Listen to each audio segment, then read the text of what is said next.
Mr. Chair, distinguished participants, ladies and gentlemen, a very good afternoon to all of you. First of all, let me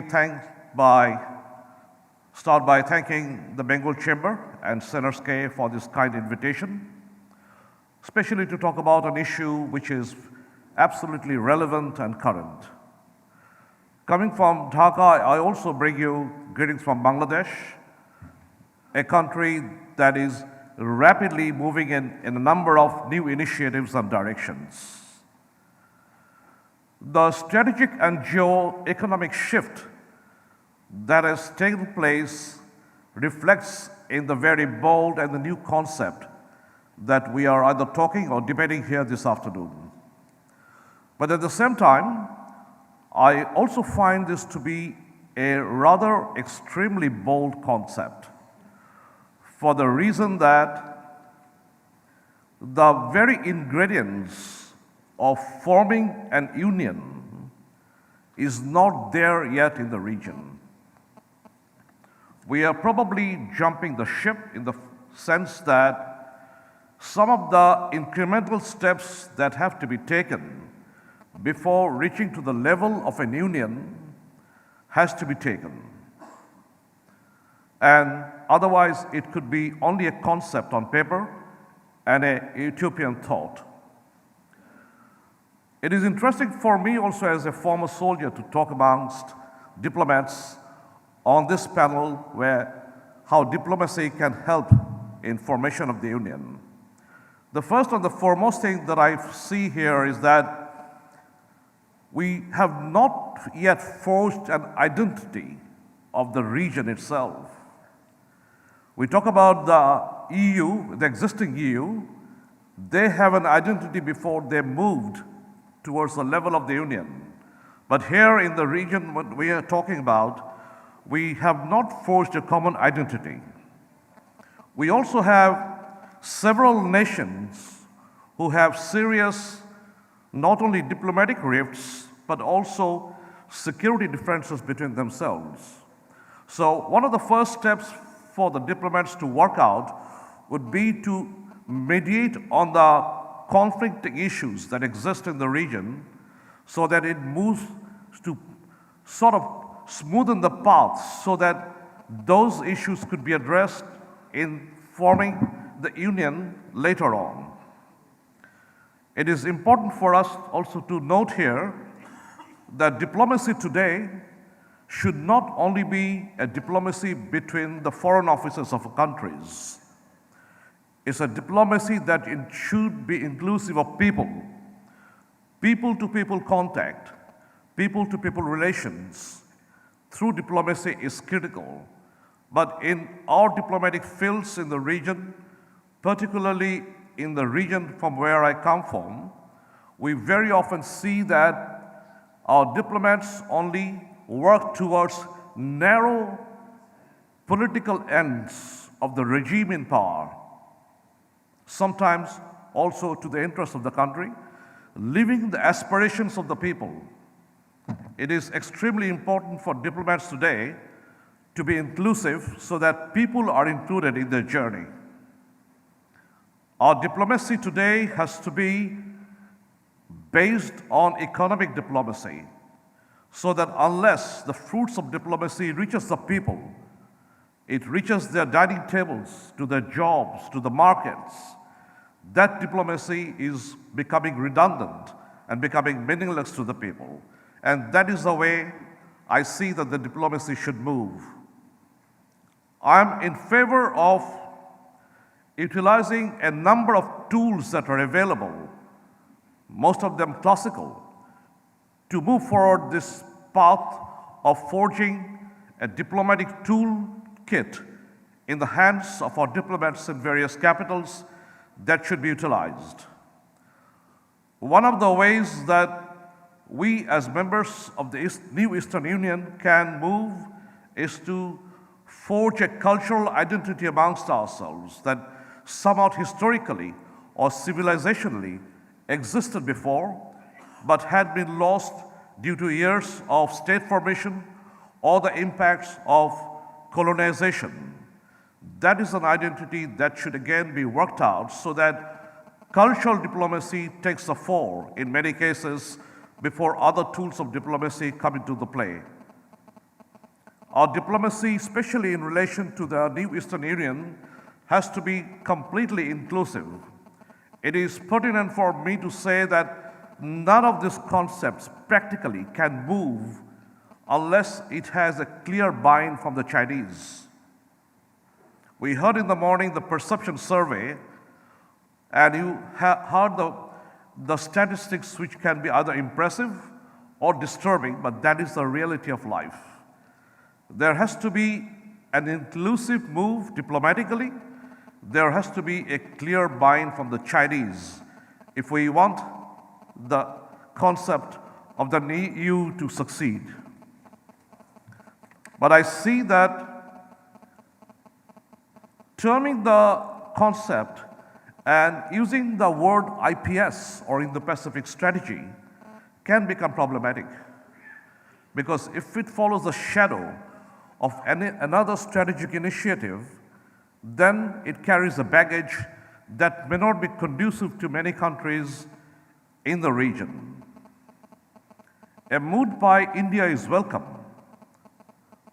in the region, but then India is not part of some of the major initiatives that have taken off already. We talked about this in the morning about RCP. For legitimate reasons of your national interest, India is not a member of BRI, but most other nations are. Therefore, the concept has to be properly sold through the people who can sell the idea.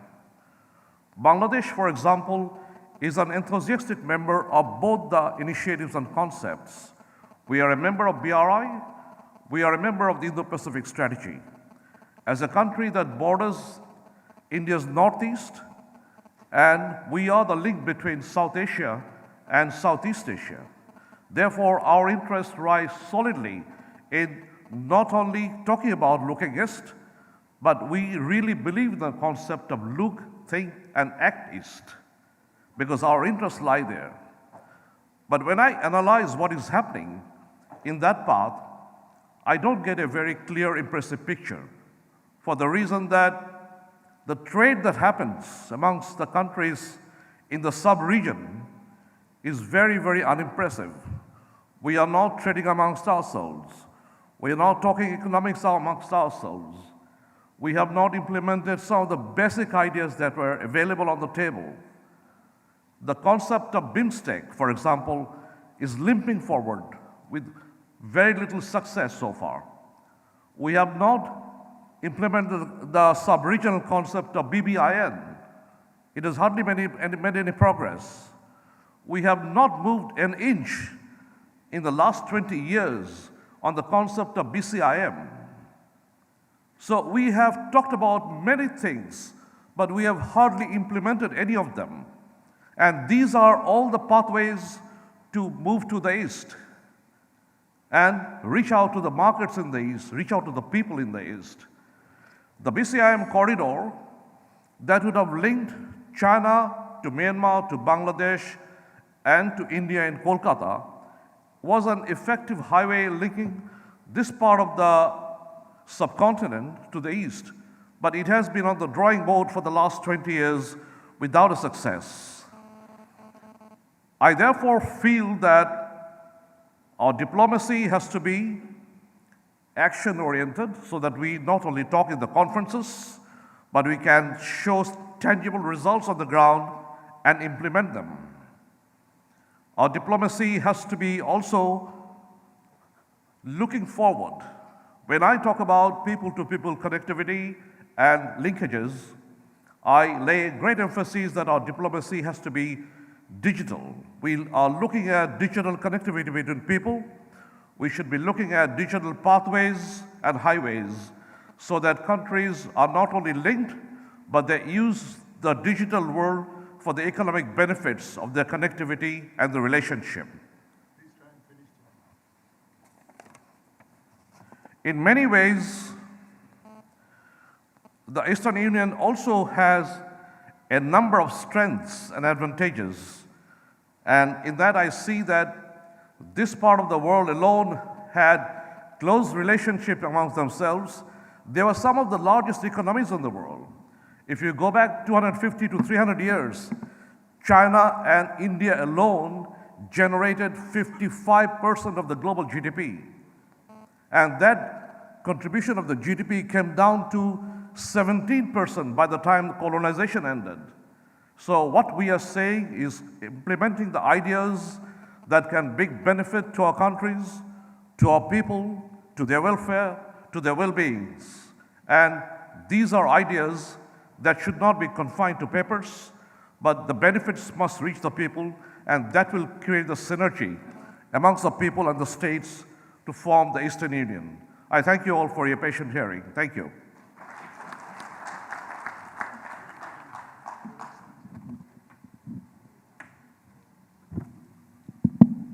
May I speak from here?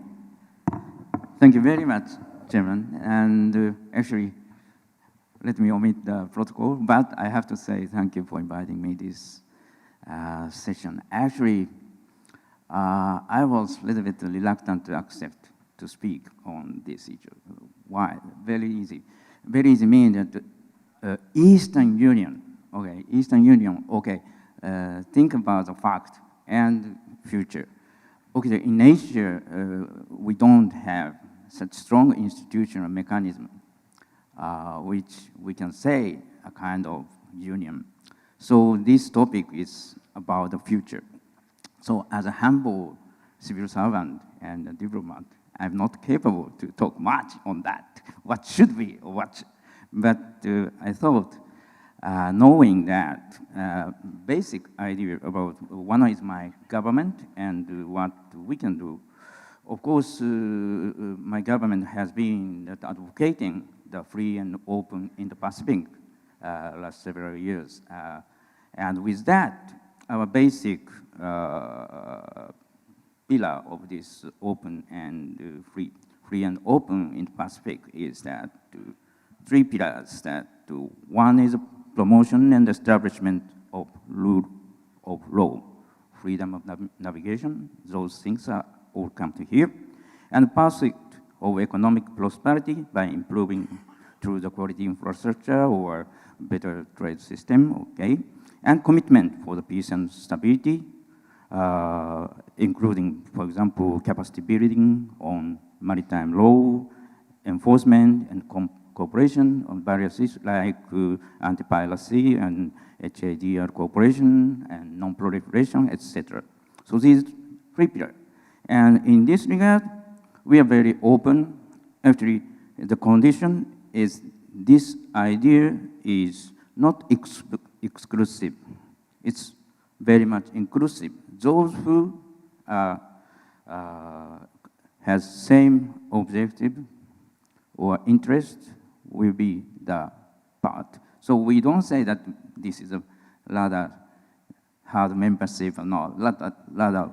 So in this regard, we always say not only our thing, but someone say that some mechanism or institution, we always say be open to, if not exclusive or something. So basic thing is that openness. And we believe that opportunity. And second, in this, I think second pillar, that economic side, this related to RCEP. Listen, because many people already mentioned about RCEP.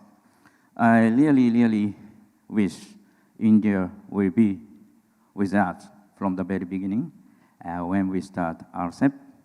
And although recent government decision we know, but we believe that India's joining RCEP is very important, not just for Japan and India, but for the region. And of course, as previous speaker said, that there are the risks and opportunity. How people will perceive, okay, this is more risk, more opportunity, and then only you decide. And I fully agree with that Dr. Sanjay Baru. Now, between the government, for example, Indo-Japan, we have lots of discussion and cooperation between government and government, but still people-to-people contact or exchanges, or business to business, still. So if those people-to-people action and also business-business, this may definitely help the creating something Eastern, okay? When you say that in the very beginning, some gentleman said Eastern Union, custom union, or trade union, or whatever, but the union, in my idea that, say, it's not kind of, we are against any kind of bloc, Eastern bloc, no, or any, but we rather prefer to have open mechanism, some kind of institution and mechanism, which we really think it's needed. Because in Asia, only maybe substantially strong regional organization. Of course, SARC I don't mention, but ASEAN, and so ASEAN has ASEAN plus 1 and ASEAN plus 3, ARF. So many Indian strategic opinion leaders said that centrality of ASEAN, I fully agree.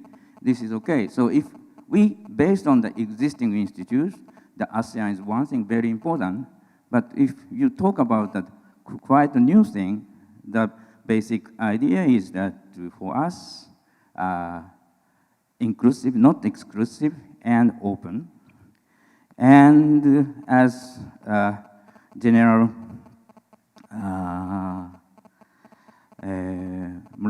Luthman Sahab said, that diplomacy is not only just by the diplomat, because especially in this topic is concerned, because diplomacy works, or diplomat can work when you have clear political decision in the back, or policy direction, what we have to.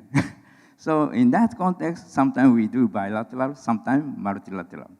So multilateral, sometimes difficult. So for example, Indo-China trade, if you think about bilateral, it's easier. And if you think about RCEP, the impact of that one, maybe a little bit complicated, it's little difficult to understand. So from that point of view, I hope those experts or businessmen understand this. Actually, what can be happen if you join the RCEP, and if you do not join the RCEP. And with that, I hope that, of course, as my previous speaker said, the risks and opportunity. If business people here believes in a more on opportunity side, not threat side, maybe I believe you are pushing to the government to join the RCEP, and if this happens, I'm very, very happy. Thank you. Thank you, Your Excellencies and General Harish.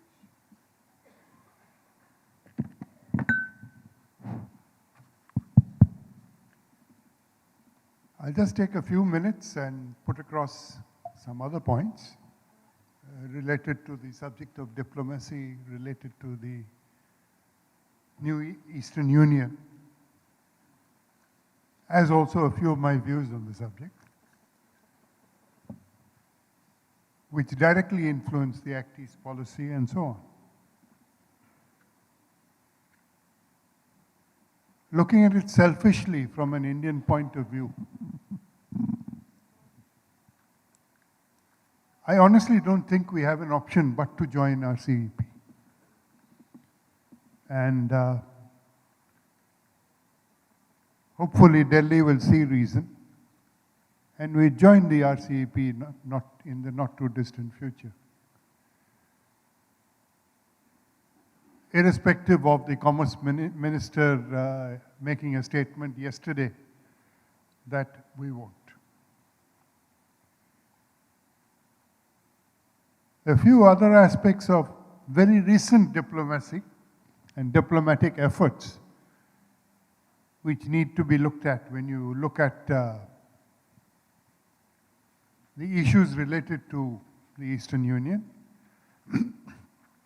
One is day before yesterday's set of meetings of Aung San Suu Kyi of Myanmar with President Xi. And Myanmar as good as ceding the entire belt of Kwok Pu and an economic corridor leading straight onto Yunnan. Kwok Pu is a port which is just 50 kilometers south of the port of Sittwe, which we are trying to develop, but a much better port, a deep sea port, whereas ours is really only a shallow water port. That, and along with that, a multitude of other agreements relating to setting up economic zones and so on. I think you need to take that into consideration, because that indicates more and more Chinese influence in relation to Arakan, or today's Rohingya state in Myanmar, and the influence we have. India's Kaladan project coming up to the northeast. India's Asian Highway coming into the area. And northern Myanmar now more and more becoming part of China. It's literally that. The other aspect of diplomacy, which is very recent, is the meeting of the ASEAN, wherein declarations were made yesterday, wherein the ASEAN nations got together and have finally, once and for all, started reading the Riot Act to China with reference to the South China Sea and disputes related therein. Because I don't see with all these disputes going as to how you could have an EU in this region when everybody's fighting with each other. But I have strong reason to believe that China will at least come down partially to agree with them.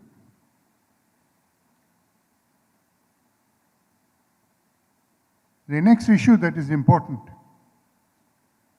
in terms of diplomacy is India's diplomacy with its neighbors. Now, India's diplomacy is dictated by its domestic policies. What does India need? India needs a peaceful environment to develop. It needs friendship on its borders and not hostilities. If you have hostilities, then your entire energies, your economy gets devoted to that. That becomes counterproductive. And therefore, whether India likes it or not, whether they accept it or not, foreign policy and diplomacy must be geared to friendship with Bangladesh, friendship with Myanmar, and whether it accepts it or not, it's friendship with China. We have to do it by hook or by crook, and not continuously treat China as an adversary. In fact, what the General said here is that you can't leave China out of anything, not in today's environment. You will have to accept them as part of the environment and have to do a deal with them. So if the union is to work, all these factors have to be taken into consideration.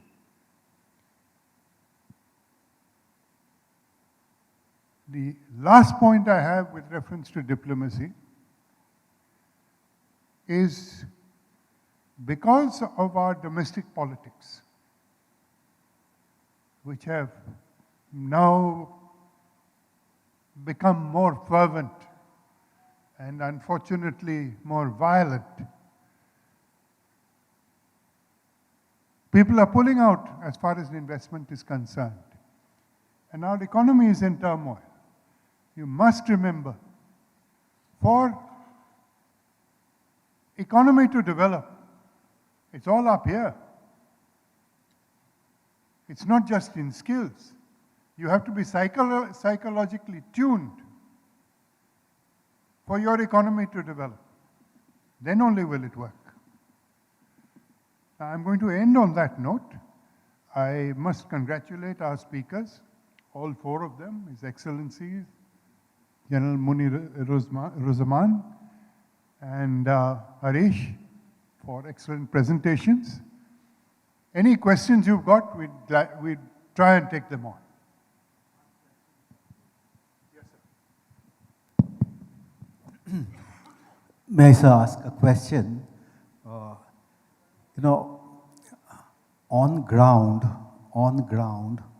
if the business connect is there between people of one country and a neighboring country or neighboring countries, and that engagement flourishes as trade or commerce, at the diplomatic level, at the government level, policies may keep on happening, changing, chopping, whatever modification. But one aspect of diplomacy could be to ensure that perhaps that the on-ground business deals go on, that engagement, business to business, continues and that grows. I think that will sort of flip to somewhere compelling the powers to be and the policy makers to cognize and move on. Any comment on that, sir? Maybe I need someone from India also speak on Indian government or Indian business point, but I from Japan, and actually since I served in Bangladesh also, very good news that yesterday I got the business delegation from Dhaka, Japanese businessman. Okay, I'm always telling here only 20 Japanese company, but in Dhaka we have 300 Japanese company, double in 5 years. When I was there, only 150, but 150, now 300. But in the first time in our history, Japanese business delegation from Dhaka visited Kolkata for trying to find some kind of thing. And I believe our Kolkata team, businessman, will go to Dhaka. What we can do as a government of Japan, because our businessman is very strong, okay? They are independent. Government only can encourage or give some possible advice. So we really definitely encourage those Japanese companies already invested in India or invested in neighboring country to find out some kind of cooperation. And already, as an example, yesterday I got the businessman from Dhaka. Thank you. I would like to add, sorry. I just wanted to say that on the question of diplomacy and business, that the department I work for is called the Department of Foreign Affairs and Trade. We combined foreign policy and trade in 1987, and that is because 70% of the work that was being done by diplomats, so Australian diplomats overseas, related to trade, trying to either promote trade or to assist in trade liberalisation. And so in terms of, I think the government, my government, and I'm sure many governments, would say that one of the important roles a government can play is actually to provide exactly what you're talking about, certainty and surety and clear and understandable rules so that businesses can invest across, or trade and invest across borders with certainty and surety and know that they're not going to have that investment made less profitable by some change in the rules or laws. So that's why also a good reason why something like RCEP would be so important. And like Japan, Australia is also very keen that India does make that decision to join RCEP. And we were disappointed that that didn't happen last year, but the door remains open as far as we're concerned. What I would like to say is that in the case of Bangladesh, our experience is that the best way to do this is to encourage B2B relationship and energize the private sector, energize business at all levels of their capability and financial strength. And that is exactly how Bangladesh is moving. Bangladesh encourages its private sector greatly. And here, again, our experience is that less of the government, the better it is. The private sector is smart enough, smarter than the government. They can really help themselves. And that is the way young entrepreneurs in Bangladesh are moving. And a great strength of Bangladesh is the strength of women's empowerment. We have really empowered our women at all levels, not only the highest level of politics, but at the very grassroots level. Entities like BRAC, which is the world's largest NGO, has energized the grassroots. Entities like the Grameen Bank has completely transformed rural women, empowering them to enter into all sorts of business contacts at various levels. And that is the way I think the B2B relationship can be fostered. So in my experience on the ground in Southeast Asia through the 90s, all the way till 2005 when I was based there, the questions were basically the same. You know, in the 1990s they said, where are you? Where are your companies? They come in Vietnam, they tell me, they come, they sign the MOU, and then they disappear. These Vietnamese were very disappointed. So this was in the early 90s, in the mid 90s, the same thing, and so it carries on. Today, Indian companies are in the top 20. You know, we are not in the top 10, top 5, but we are in the Indian investors in Vietnam are something like 27th in the rank. So in ASEAN, I always get the question, two things. One is that what's going on in India? What's going on with your economy? Are you engaged? Are you disengaged? How come you are not present here? And then the other question you get about India is predictability of policies.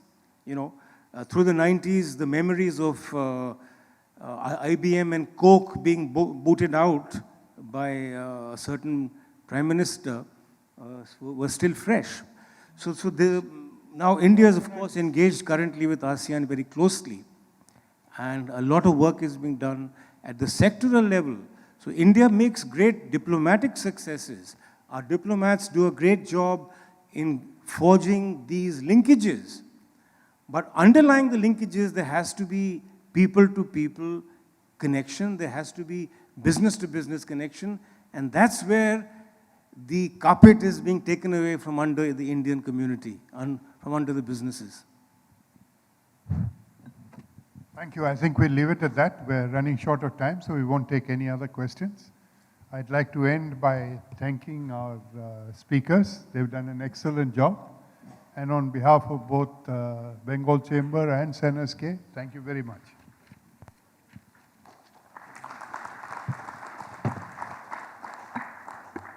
Before we formally conclude this, we would request Mr. B.B. Chatterjee and Mr. Aniruddha Lahiri to please come on the dais to present tokens of our appreciation to the speakers.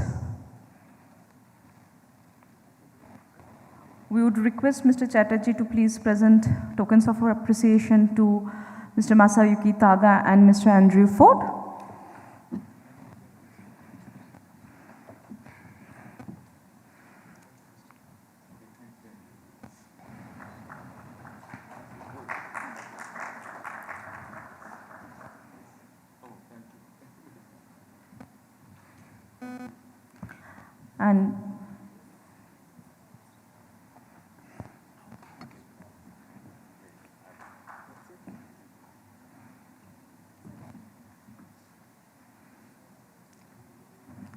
And we would request Mr. Lahiri to please present tokens of appreciation to Dr. Harish Mehta and Major General A.N.M. Muniruzzaman.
So, ladies and gentlemen, our next session is regional security for the new EU.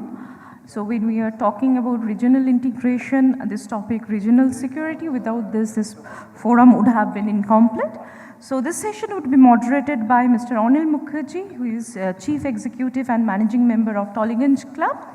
And the speakers we have with this session are Mr. Jayanto N. Chaudhuri, former DGP Assam Police and ex-Director General NSG, Lieutenant General Praveen Bakshi, PVSM, AVSM, VSM, Lieutenant General Dr. J.S. Bajwa, PVSM, UYSM, SM. He is also with SENESK, and Vice Admiral Pradeep Kumar Chatterjee, PVSM, AVSM, and NM.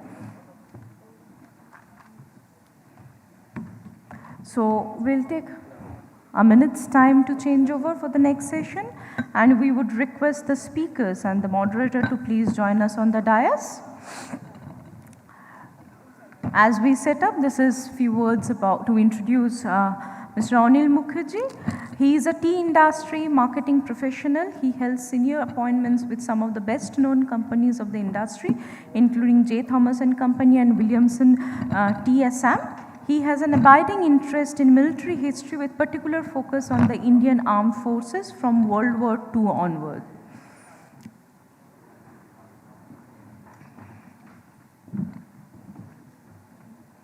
And with this, we would request Mr. Mukherjee to please take the session forward.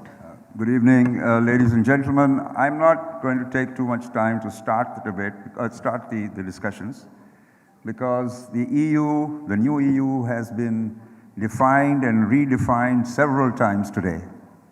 But alliances and associations are nothing new. They're as old as human history. From the Greek alliances that took on the superpower of that time in Persia, which ended in the Battle of Thermopylae and the Battle of Marathon, and established Western civilization. The Greeks, states were always fighting with each other. They got together to fight the Persians. They destroyed the Persians and then promptly started fighting with each other again. Now, what does this underwrite? Today we've heard the Air Chief Marshal Rahas started the discussions about the EU. He talked about the hegemony and the growth of China. And what nobody is really saying to us today is that whilst there are trading opportunities, there are economic opportunities across the EU, there is apprehension.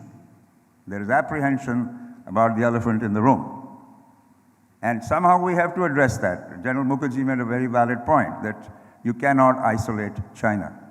Anything that works, are these the questions that we need to ask?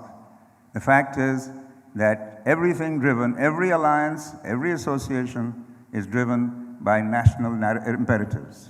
We have 4 gentlemen here who are geostrategists, who have seen and understand these subjects much better than any of us do. And I'm not going to take any more time, but request, we'll start with Admiral Chatterjee, who will give us a pan vision of what it really means, the Asia Pacific, because there's Iran, and in the large extent, there's even Australia. So I would request Admiral Chatterjee to come forward, sir. Good afternoon, ladies and gentlemen, and this is a wake-up call. Time 1600 hours.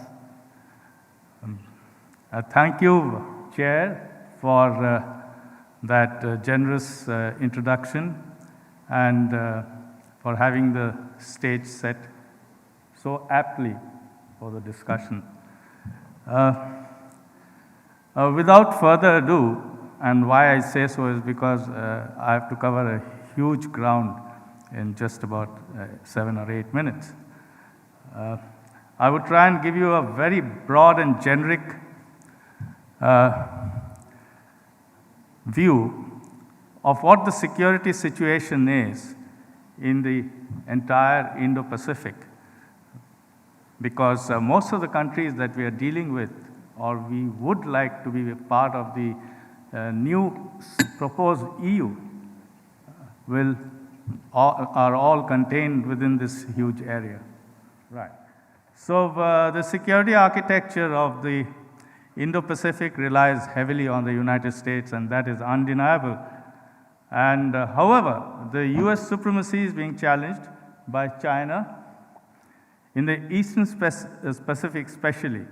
The other part, shifting to the West Asia is volatile, and an increase in volatility would have huge ramifications in this region. Now, let's have a look at the eastern slice of the Indo-Pacific. And why so? Because this area contains the most important members of the proposed economic union, namely Korea, Japan, the ASEAN countries, and then you have Australia, New Zealand in the south, and a handful of tiny island nations. So the recent events in the South China Sea and the East China Sea have all drawn global attention. China, the strongest regional economic and military power, is brazenly asserting itself and challenging the status quo, even at the cost of bullying some of the littorals and throwing international norms to the wind, as someone just mentioned in the earlier part, that the UNCLOS is also not being followed. But the screen depicts the weapon ranges, etc., and it tells a story of its own. But what China is actually doing now is engaged in fighting a hybrid war. And this is a war which they are fighting within the gray zone and not giving an opportunity or a casus belli to the Americans. Now, to just say what China is doing in the Pacific is that it is building artificial islands. And if you see this drawing, it's quite self-explanatory that they are having 6 of these islands with the same kind of capabilities. So they can sustain aircraft, they can sustain ships, and they have their self-defense. And this, of course, is also ensuring that they don't suffer too much for having lesser number of aircraft carriers than the United States. So free and open Indo-Pacific and freedom of navigation. These are the buzzwords of the environment of competition and contest in the Eastern Pacific. So therefore, the sub-regional stability is somewhat being controlled or balanced by the United States of America. The other worry is that China's rapid naval expansion and their increased presence in the Indian Ocean. What is the other threat? Nuclear brinkmanship. So we have our western neighbor and a renegade in the Pacific, and it's quite clear, and both of them are working under the tutelage of China. I would now like to reflect on the trade and energy security.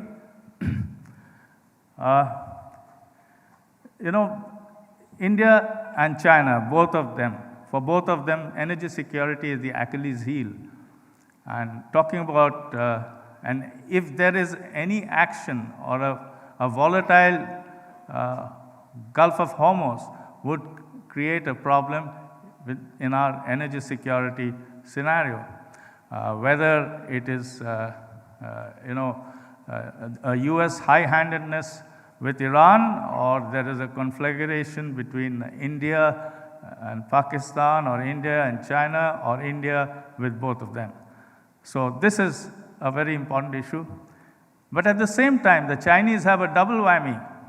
China imports twice the amount of oil as compared to India. Further, the Chinese trade and petroleum has to travel through the Malacca Straits or the Sunda, Mumbai or Makassar. And that is where these ships are vulnerable, to the people who are adversaries of China. Now we come to the main topic. That is whether this new union is viable. Look at the last row, and you find that in the year 2019, the trade deficit was 184 billion. And this is a bane for the Indian economy.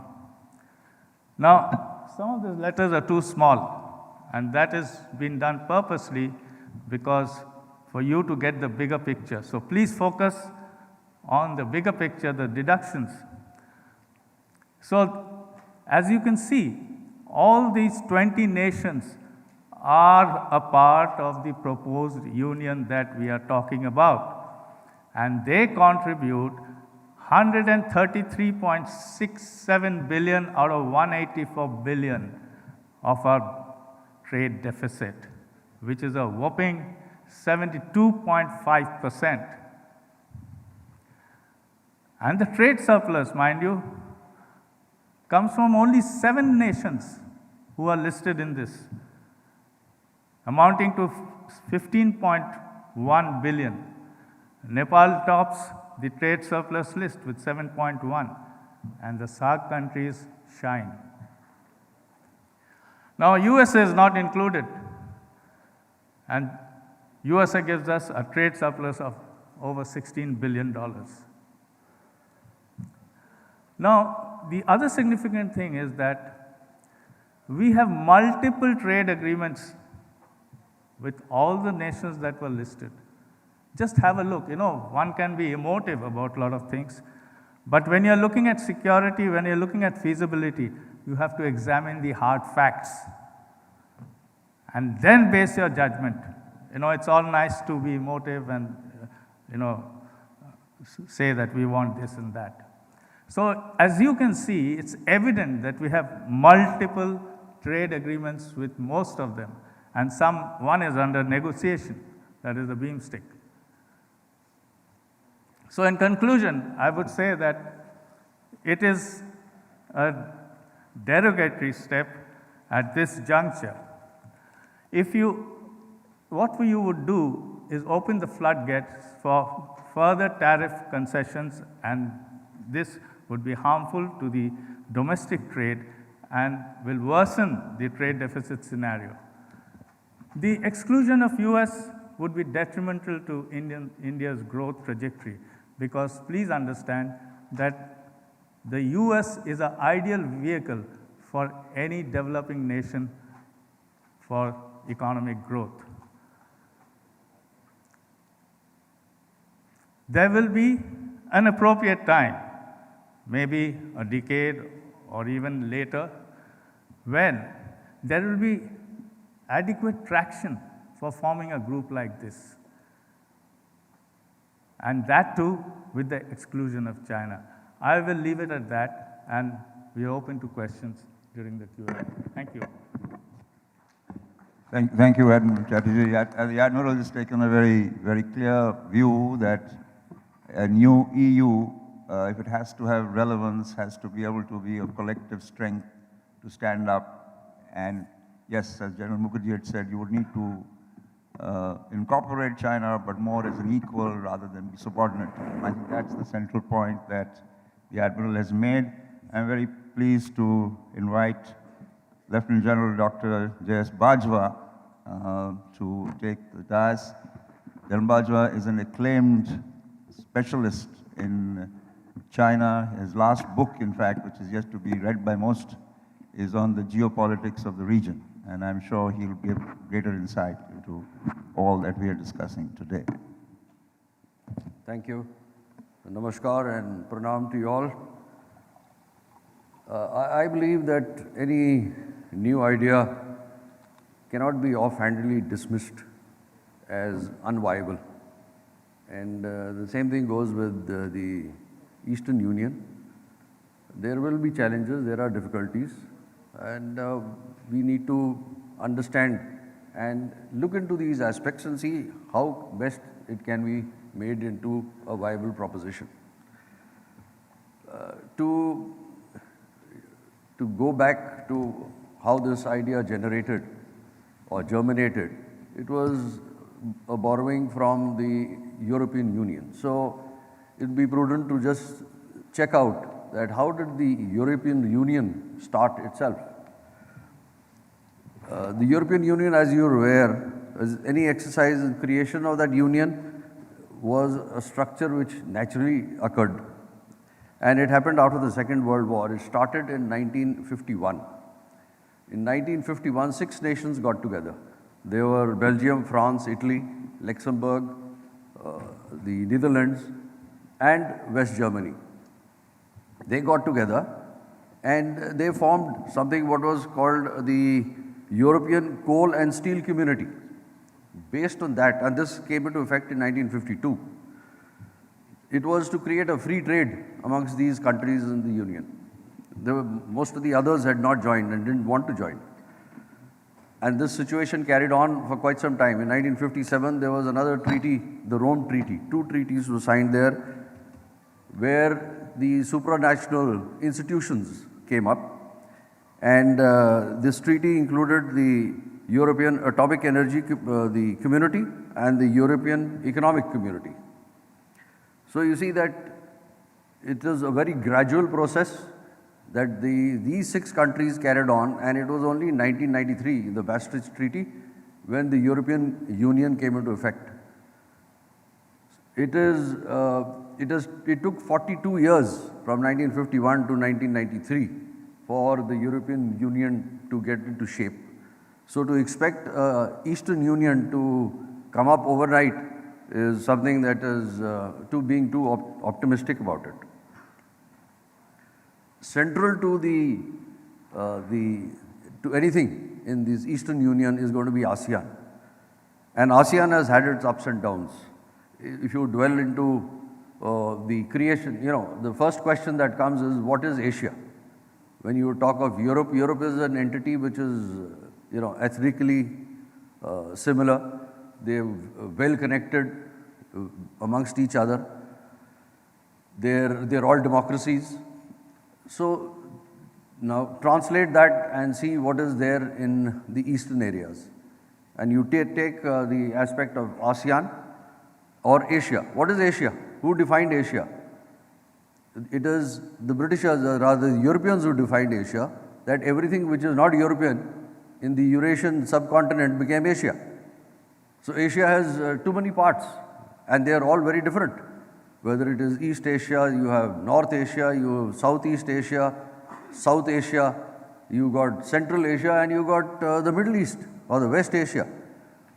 They all have their very unique cultures, their history, their religion, racial groups, and their system and functioning of governments.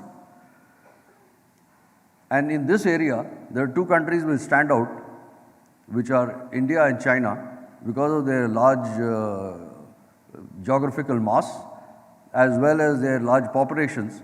These other smaller countries feel that these are going to be, they will be overwhelmed by these 2 countries. So there are these apprehensions which have to be taken into consideration. Similarly, diplomatically also, the entire Asian region has countries which are, say, in the first world, in the second world, and the third world. Economically, there is such a wide range that they all have their own reasons not to be combining or getting together this way. And the centrality of for any cooperation in this area has to be ASEAN. Here I would like to quote what the Prime Minister in his Shangri-La address on 1st June 2018 had said. I'll quote him in parts of what he said which are relevant to be taken into consideration. India is a participant in ASEAN-led institutions like East Asia Summit, the ADMM+, the ARF, and also BIMSTEC and the Mekong-Ganga Economic Corridor. There is growing mutual insecurity. This is, I'm quoting the Prime Minister. Growing mutual insecurity, rising military expenditure, internal dislocations turning into external tensions. New fault lines in trade and competition in the global commons. Then he also says that assertion of power over the recourse to international norms. And that's the threat here. The unending threat of terrorism and extremism in these areas. And he says the world is interdependent in fortune and failures. No nation can shape and secure its own. The Indo-Pacific, which one would say was an enlarging of the idea and the concept of Eastern Union. The Indo-Pacific is not really a club of limited members or groupings that seek to dominate, and by no means we consider it as directed against any country. And that was something which he emphasized on, and it was quite in contrast to what the American diplomat who had to say something there, and his focus had been, the Americans' focus has been more of security and military aspect, whereas the Indian Prime Minister's theme seemed more in the economic and diplomatic side. Now, what has been further developments here? There has been an Asian cooperated dialogue which has been created. It was created on 18 June 2002. It is to promote the Asian cooperation at a continental level and to help integrate the separate regional organizations such as ASEAN, SAARC, the Gulf Council, SCO, and the Eurasian Economic Union. So it is not that this Eastern Union is a new idea. It is, there has already been a thrust in this direction to be able to coordinate or to at least get together this region. And this idea is, it came up in the first Asian Political Parties Conference, which was held in Manila in 2000, September 2000. And the main objectives are to promote interdependence amongst Asian countries, expand trade and financial markets within Asia, serve as a missing link in the Asian cooperation, and ultimately transform Asian continent into an Asian community. The ASEAN community was created in 2015, and it has, it is one vision, one identity, and one community. So the three pillars of the ASEAN community are political security, the political security community, economic community, and the socio-cultural community. We have from the security point of view, there is already an existing ARF. Now, ARF has not been able to deliver as was expected. And due to its deficiencies, and there were certain countries which were found that it is insufficiently addressing a number of issues. The US, Japan, and Australia left this, and thereafter a more comprehensive form came up, which was the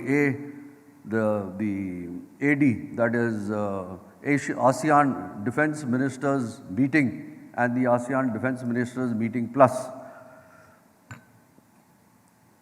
Now, this format has been more viable, and they have been able to deliver in a better format.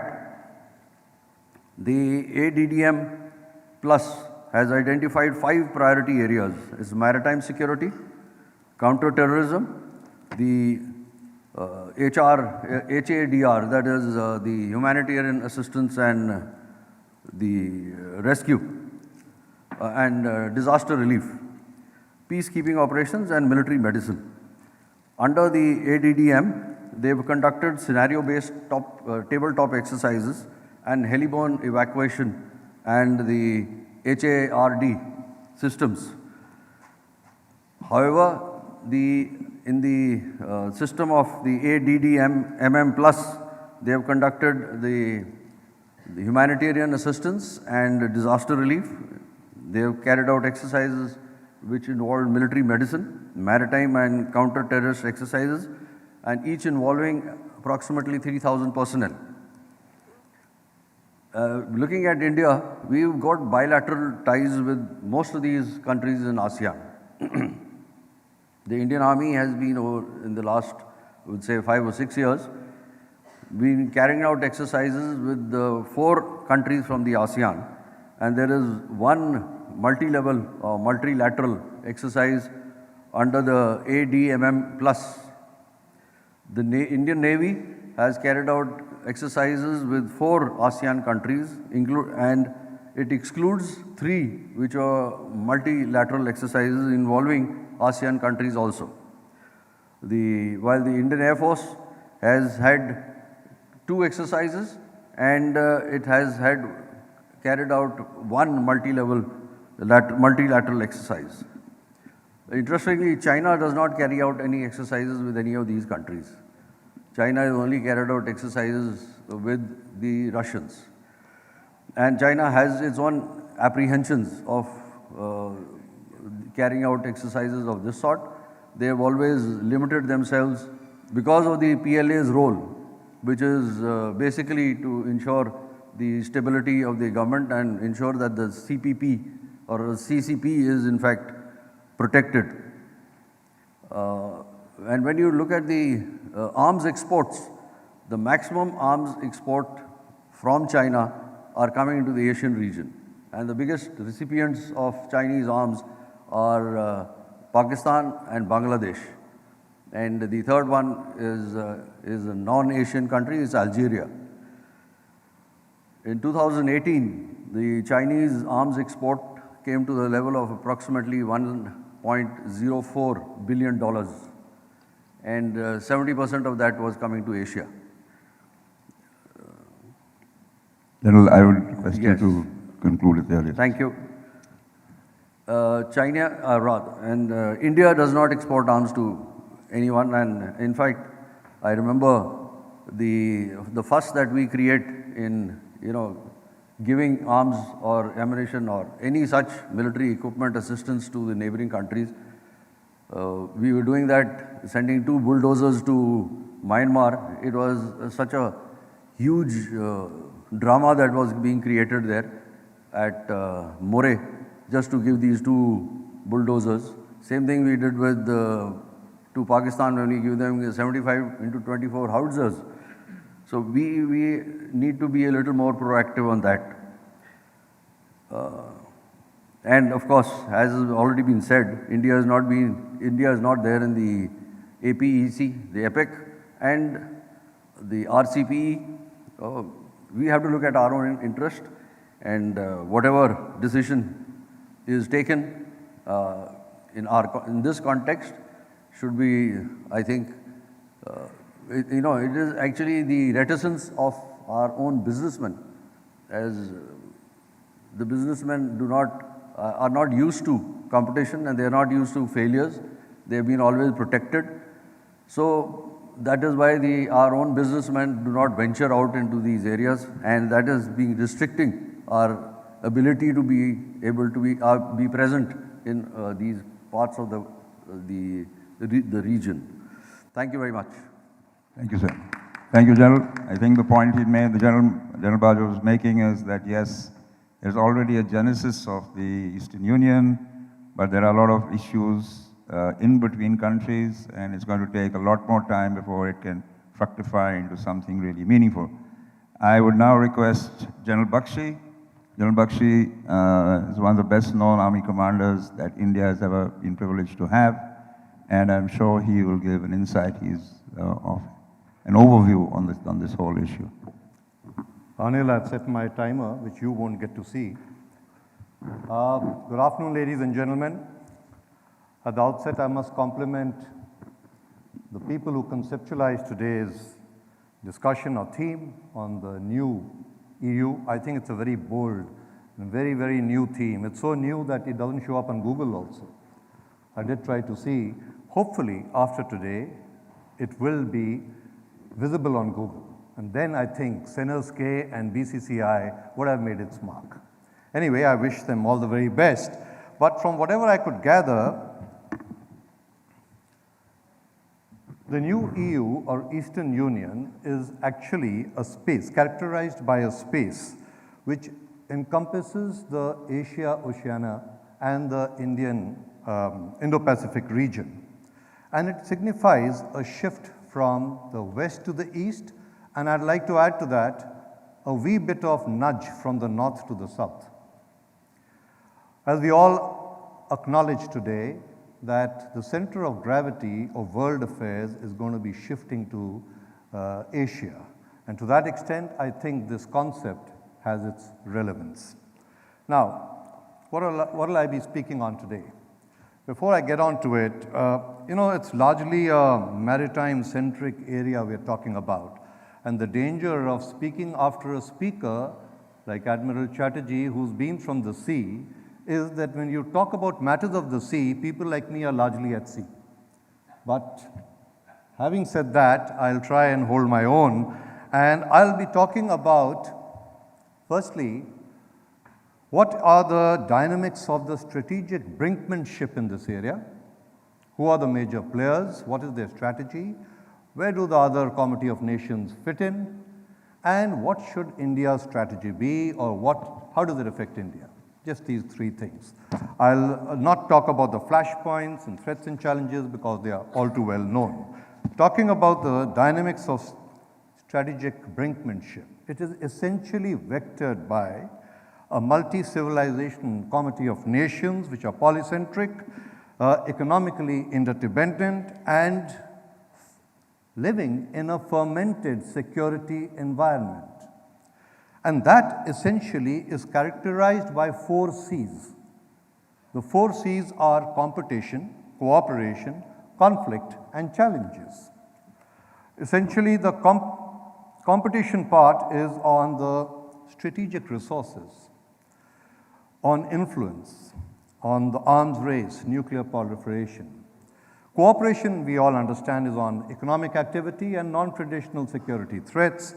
But more importantly, the conflicts are centered around a zero-sum contested sovereignty of the nations involved, religious fault lines, nuclear brinkmanship, and military posturing or force posturing in these areas.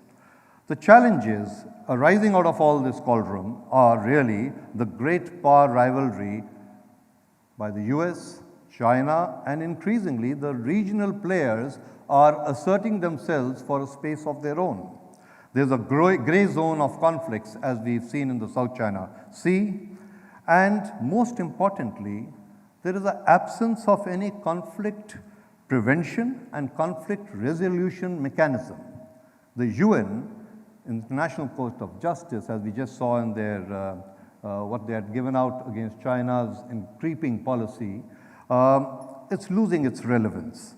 And further, this is made matters become worse when you look at the historical animosities which exist out here, the strategic trust deficit, the ultra-nationalism being exhibited. All this contributes to risk escalation.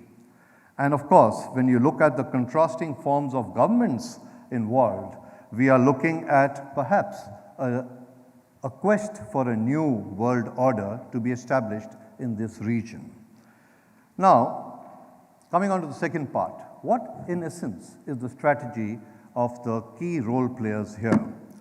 You know, the growing footprint of China everyone has spoken about and we are aware, but what has to be taken note of is the perceptible decrease in the US influence along with its allies and its quest of late to shore up its allies through various means. However, this little policy of the US, especially under the current regime there, wherein the withdrawal from the Trans-Pacific Partnership and the case being put forth of equitable distribution on the economic scale for being a net security provider has deterred its allies, and to that extent, China has found the door open for increasing its strategic footprint in this area. Now, though US remains the net security provider, espousing a rule-based world order, freedom of navigation, freedom from coercion, respect for sovereignty, private enterprise, free access of markets, and so on, China is increasingly trying to alter the status quo, and hence the New World Order, which I referred to.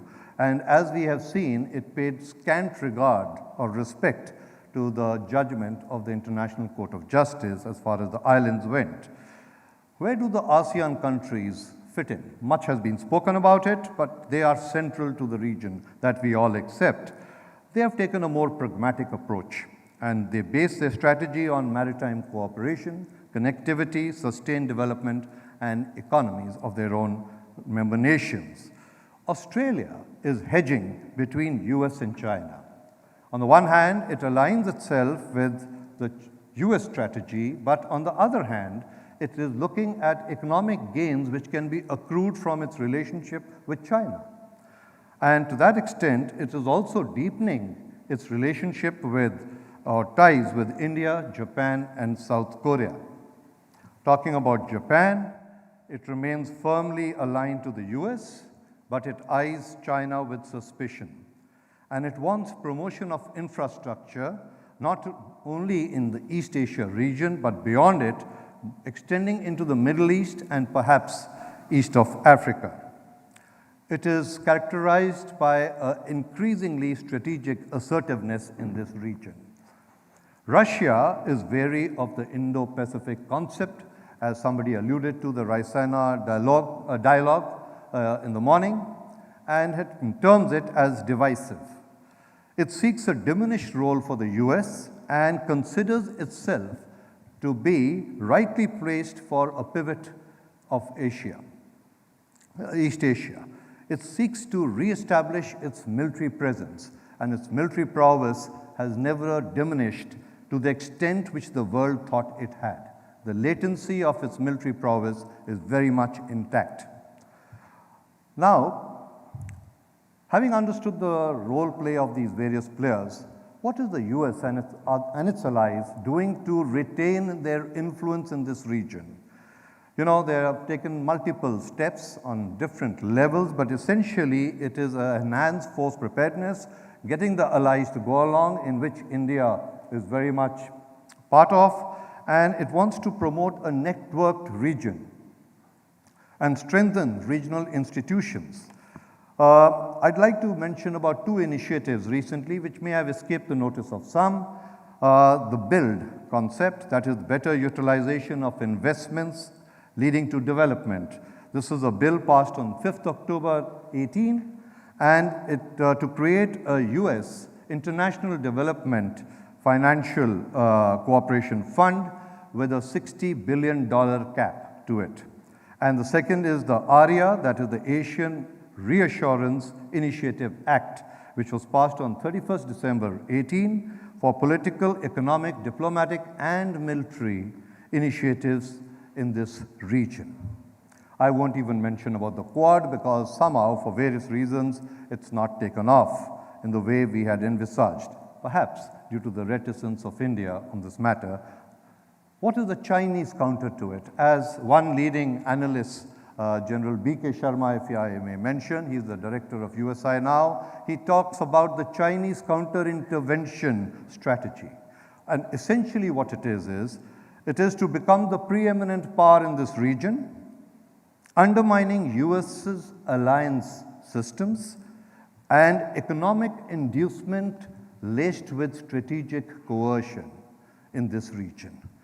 Now it is using proxies, it wants to of course restrict India, and China espouses a new security architecture with Asian features, which are really a no Cold War mentality, no zero-sum game, No conflict, no confrontation, that remains to be seen, mutual respect, and a win-win situation for all. It champions the maritime Silk Route, the BRI initiatives, and we all know where it is headed.